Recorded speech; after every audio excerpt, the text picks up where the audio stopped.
Halo guys, kembali lagi di Riko Official.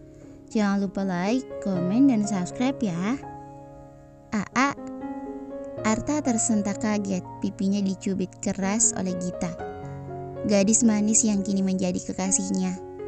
Mengingat kebiasaan Gita yang suka mencubit, Arta jadi curiga jangan-jangan Gita sebenarnya memiliki kekerabatan dengan kepiting. Aku ngomong dari tadi, denger gak sih? Gita kesal dengan Arta yang pikirannya beberapa menit yang lalu terbang entah kemana. Ya elah Git, jangankan dengerin kamu, baru sadar kamu di sini juga barusan aja, saut Arta bercanda dan kembali menuai capitan alias cubitan pedas tanpa henti dari Gita pada lemak pinggangnya. Ampun, bercanda. Dengar kok. Kenapa emangnya? Arta menjawab seadanya agar Gita berhenti menghujaninya dengan cubitan. Padahal sejujurnya dari tadi ia sama sekali tidak mendengarkan Gita bercerita panjang lebar. Penyebabnya adalah bayangan Anya yang tiba-tiba muncul dan berkelabat di benaknya. Sumpah demi apapun, Arta sebenarnya merindukan sosok itu. Sosok yang kini terlarang untuk didambakan. Anya yang telah menjadi istri orang. Aku dari tadi ngomong selama 1/4 jam, ngomongin apa coba? Gita menguji Arta dengan nada gemas. Ngomongin kerjaan kamu kan? Jawab Arta sok tahu. Bukan, ngomongin baju incaran kamu yang akhirnya didiskon 80%. Bukan, intonasi Gita makin meninggi. Arta berpikir keras sampai lelah dipaksa menemukan jawaban yang tepat versi Gita. Tahu. Kamu pasti lagi ngomongin soal si Soun EXO itu kan? Tebak Arta dengan percaya diri tapi malah menuai keplakan keras di lengannya. Sehun bukan Soun. Gita protes keras karena Arta salah menyebutkan nama idolanya. Iya, itu Sehun kan, yang dari tadi kamu bahas, yang suka goyang ubur-ubur. Kali ini kita menerornya dengan tatapan sadis. Opa gak pernah goyang ubur-ubur, protes Gita galak. Sebagai penggemar berat EXO, terutama Sehun, Gita tidak bisa menerima jika idolanya diledek siapapun tanpa terkecuali oleh Arta. Oh oke, memang ngarang tadi. Jadi soal Sehun kan yang kamu ngomongin dari tadi. Tebak Arta lagi berharap kali ini benar. Ih bukan, Gita bersikukuh. Terus apa? Arta kini benar-benar frustasi menghadapi Gita. Beritahu bukan dukun. Makanya kalau lagi nyetir jangan ngelamun wae. Gita kembali mencubiti lengan Arta dengan gemas, membuat Arta memperlambat laju mobilnya. Aduh sakit Git, sakit. Arta mengadu karena cubitan Gita kini sesakit gigitan semut api. Tahu nggak? Aku tuh dari tadi ngobrolin tentang rencana mama. Rencana apa? Arta menatap Gita dengan curiga. Soal ngelamar aku. Gita tersenyum dengan wajah tersipu malu. Mendadak suasana di dalam mobil menjadi horor. Arta dicekam ketakutan. Pacaran belum genap 2 minggu namun mamanya sudah menerornya dengan rencana lamaran. Apa enggak kecepetan? Arta mengusap wajah paniknya. Yang mana aku tahu, Mama tuh yang bilang ke Mami kemarin. Sambil menggenggam setirnya, Arta menggeram kesal dalam hati. Ingin menyalahkan Mama tapi takut kualat. Lalu gimana? Emang kamu mau dilamar cepet-cepet? Arta menatap Gita dan berharap gadis itu menolaknya. Sumpah Arta belum siap menikahi Gita. Gita menggeleng pelan, sontak dalam hati Arta bersorak riang. Aku bingung ujar Gita dengan nada suram. Kalau bingung tandanya jangan buru-buru Gita. Arta pelan-pelan berusaha mempengaruhi Gita. Bukan aku yang minta buru-buru, Mama tuh yang minta buru-buru. Arta menghela nafas panjang, teringat berapa antusiasnya Betapa antusiasnya Mama Saat mendengar ia dan Gita akhirnya memutuskan berpacaran, mamahnya langsung mengadakan tasyakuran dengan bagi-bagi kue bolu ke seluruh tetangga satu RT. Kita kan baru pacaran 2 minggu, AA. Aku belum siap aja. Lanjut Gita membuat Arta merasa lega. Sama kalau gitu sama AA, Git. AA juga maunya kita jalani dulu. Kita pacaran aja baru 12 hari, 3 jam 20 menit.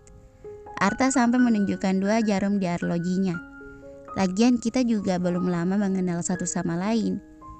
Git, kalau cepat-cepat lamar, kasihan kamunya. Kamu teh baru 23. Sudah pasti belum puas menikmati masa muda kamu. Arta berkilah untuk menyamarkan rasa enggannya. 21 AA.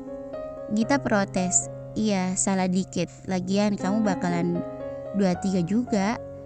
AA mah bisa aja ngeles kayak bajaj.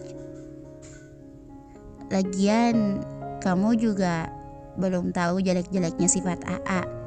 Biarlah kita saling mengenal dulu. Takutnya teh kamu menyesal kalau udah tahu. Arta meringis lebar hingga cuping hidungnya ikut mengembang. Gita udah tahu kok. Apa? AA kentutnya bau. Arta memutar bola matanya ke atas lagi. Ya iyalah Git, mana ada kentut baunya enak kayak bau kuah Indomie. Tuh kalau mandi suka lama, nggak tahu ngapain aja di dalam. Ceplos Gita sangat mengena di sanubari Arta. Sampai Arta nyaris tersedak ludah sendiri. Ngilangin daki lagi, masa bikin candi? Arta membela diri, tentu saja. Andai saja Gita tahu apa saja ritual kebiasaan mandi Arta.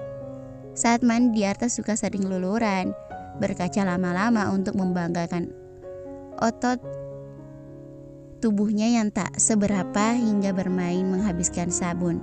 Siapapun tanpa terkecuali Gita, tidak boleh ada yang tahu perihal deretan ritual mandinya itu.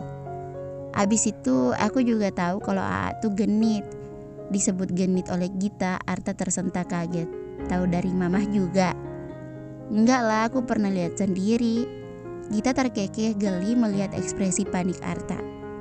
Aku pernah lihat AA lagi godain SPG Jamo kuat tempo hari.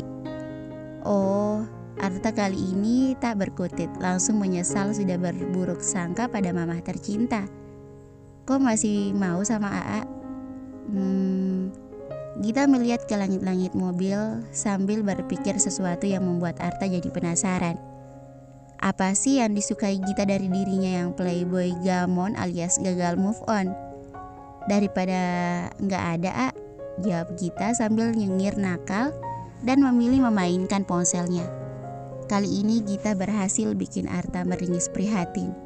Nasi playboy kurang laku yang hampir expired. Tunggu. Saat sedang menyetir dalam gelapnya malam yang diterangi deretan lampu kota, penglihatan Arta seperti menangkap sosok mencurigakan yang baru saja menyalip mobilnya. Sangat sosok perempuan yang postur tubuhnya sangat mirip dengan Anya, sedang berboncengan dengan seorang pria. Penasaran dengan sosok itu, Arta putuskan untuk mengejarnya.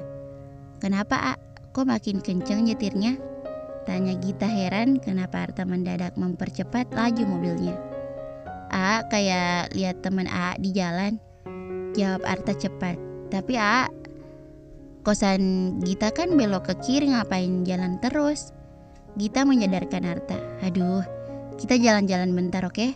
Lagian baru jam 8. Arta berkilah karena sudah kepalang basah membuntuti sosok mirip Anya yang telah membuatnya penasaran. Ya udah, sekalian cari batagor ya. Iya. Arta menyahut sambil terus fokus mengejar sepeda motor yang membawa sosok di depannya. Arta sengaja menempatkan mobilnya tidak terlalu dekat di belakangnya, hingga ia melihat sosok itu turun di pinggir jalan dan melihatnya melepas helm. Membuat Arta dapat dengan jelas melihat rambut sosok itu. Rambut pendek sebahu dengan wajah tertutup masker.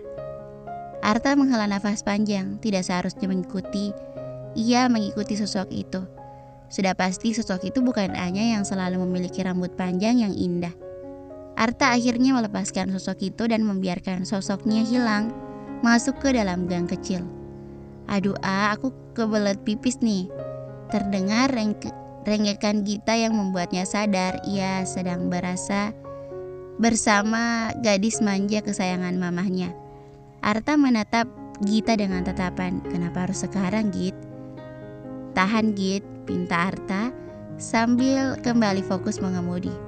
"Aku udah nahan dari sejam yang lalu, A." "Disemak-semak mau?" "Aku bukan kucing, A." "Siapa yang bilang kamu kucing?" "A, serius dong, udah di ujung nih, A." "Ya udah, kalau nggak mau disemak-semak, tahan dulu sampai ketemu SPBU. Cepetan, A, keburu ngompol nih." Iya. A, ngebut dong." "Iya, sabar. A bukan pilot pesawat tempur apalagi pesawat jet. Tapi udah di ujung, A." Gita menyerang sambil memegangi ujung roknya. "Beuh." Arta yang kesal mendadak banting setir belok ke warteg. "Ngapain malah ke warteg, A?" "Makan," sahut Arta. "Ya mau antar kamu numpang pipis lah." Bersambung. Thank you for watching.